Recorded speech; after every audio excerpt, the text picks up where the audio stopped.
Hi guys, I have just bought another chocolate bar pattern Chanel vintage handbag in patent leather, which is the one on the left. I've had this bag, the one on the right, for like several months now, and it's one of the Chanel handbags that I have kept. For some reason, I am liking this pattern, the chocolate pattern. There's just something about it. It's not that puffy, but it's still undeniably Chanel. And yeah, I just love it. And it doesn't scream of Chanel. You would distinguish a Chanel handbag from a mile away. And this chocolate bar is still very, very subtle. So this chocolate pattern, they have them in tote and shoulder bag and a bowling bag, and somehow the one on the left resembles that of like a guest shopping tote, I mean, feature wise, besides the handle. So they have them in different variations and in different materials, like we have this in patent leather, and they also have that in lambskin. I'm sorry about the noise, guys, but I am doing laundry at this point, so and this iPhone just picks up all the noise. All right, so okay, I've decided to do a comparison because on this bag, okay, let's look at this handbag first. I would say this is a medium-sized tote bag. This is an open tote bag. It does not have a top zipper closure. It's just basically open. Let's look at the measurements.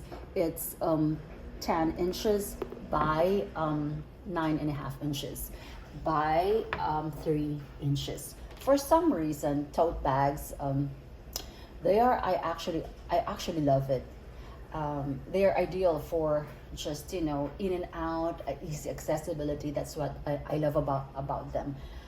But guys, this kind of tote bag does not give you any option at all. So this is like primarily handheld, or you can carry it in the crook of your arm, and that can be very, very inconvenient at times. So this handbag is not very, very casual. There's just something very semi-formal about it because of the patent leather. But anyway, there's nothing special going on, and this would tend to lose its shape. Okay, and there are 4 feet studs. What I love about this is that they have smaller chocolate bar pattern, and the handles, and underneath the handles would be a smooth leather. So this one has a smooth leather, guys. It has 2 zip compartment. So it has the thing there, and it's quite deep. It has 2 zipped compartments, and they're quite deep, so you can actually store a lot of your valuables, and then the non-valuables you can just put them out. All right, so it has that Chanel made in Italy, and the sticker, guys, is all the way in. If you can see that. I'm not going to pull it out anymore because I might damage it in the process. But, and of course, the zipper pull, it has a Chanel and CC on the other side. So basically they're made of the same the same material, which is patent leather. What I love about patent leather is that they can be a bit durable, And for surface staining and marks, you can use non-alcohol. No, it's not non-alcohol, non-acetone polish remover. There you go.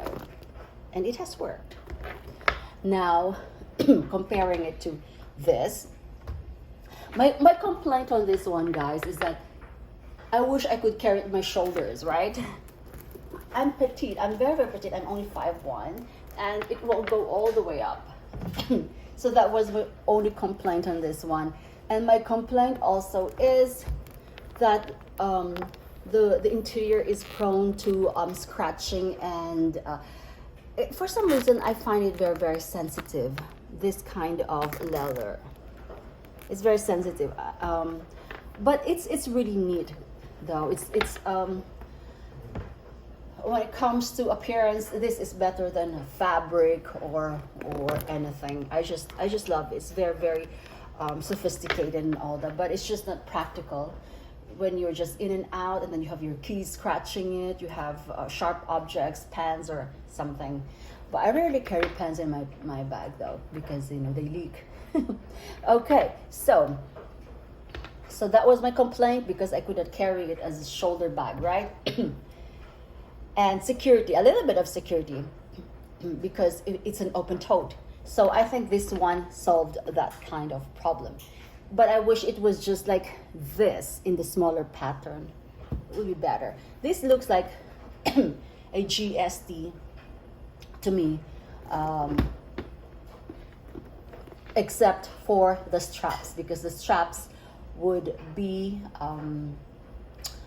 chain. Okay, all right. So this is just a little bit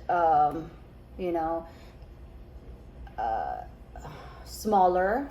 That one is taller, but all right. So this is it was 8.5, and this is 9.5.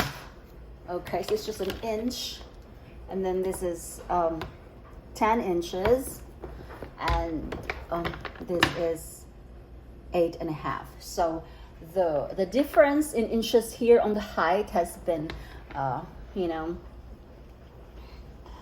I think they put it in here because it's a little bit wider to me. Okay, so of course that famous thingy, and it has 4 feet studs also. Same material, it has a smooth leather here. So that solved the problem, the one that I'm complaining about on that tote bag. Now I can carry it as a shoulder bag, because basically this is a shoulder bag.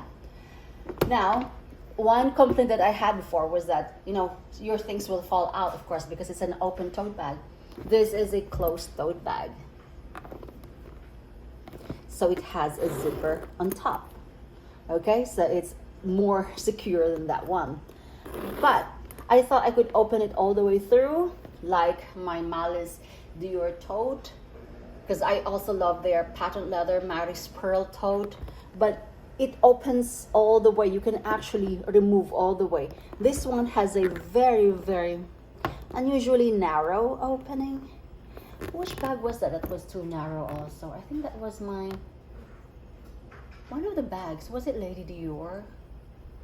One was very narrow. It's like you have to really have to open it really well.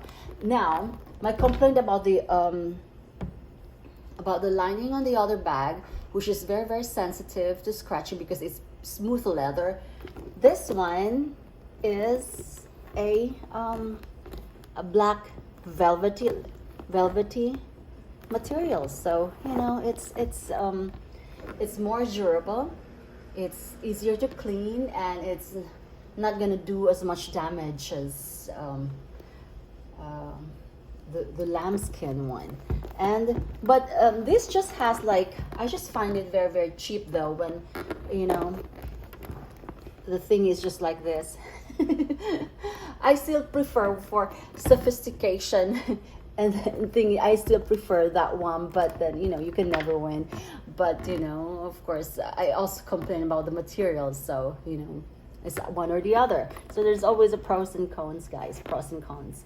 Now there's the made in Italy, and then there's the sticker here, And then there's another number all the way. Where is that? Here, right, it's right there. Okay, so it's in the pocket. It has top zipped closure, and there is also another closure, which is actually unnecessary. But of course, you know, you should have like one to put your wallet in. This is because this is already tight, so there's no way, you know, if there's a pickpocketer, they can just open this because it doesn't open all the way through. And besides, you know, it's just, this is like a velvety black. It's like one of, I would compare the inner lining to that of an Epi monogram, no, Epi Louis Vuitton No Ways. So yeah, it's quite thick. All right, so you can never win. All right, so I think yeah, and they're in the same color. I wish I, you know, I just love this kind of color. So yeah, so we'll see. So this one is starting to lose its shape already, so yeah, we'll see. So there you go. This one has more structure at the moment, but eventually these will collapse, you know. It will, you know, be out of shape, but you know. And yeah, there are surface marks and stains that I wasn't able to remove. I have a very foul odor. What is that chemical thingy for patent leather? But the non-acetone seems to be working a lot more than, you know, Vernis or patent leather cleaner, but the non-acetone is more effective, you know. So there you go, non-acetone polish remover. So there you go, guys. It's a comparison. So there's I would say who's winning would be this one because of shape, structure, with handle and with zip top closure. This one, look at this, it's collapsing. It collapses. Sensitive material, inner lining, plus there's no way you can handle this without just picking it up like this. So for, you know, if you want to be hands-free, this is not the type of handbag you should be getting. So there you go, guys. Nonetheless, I still prefer the look on this one. I wish this was like, I wish this pattern would be on this one, but you know, that's okay. So there you go, guys. Okay, bye.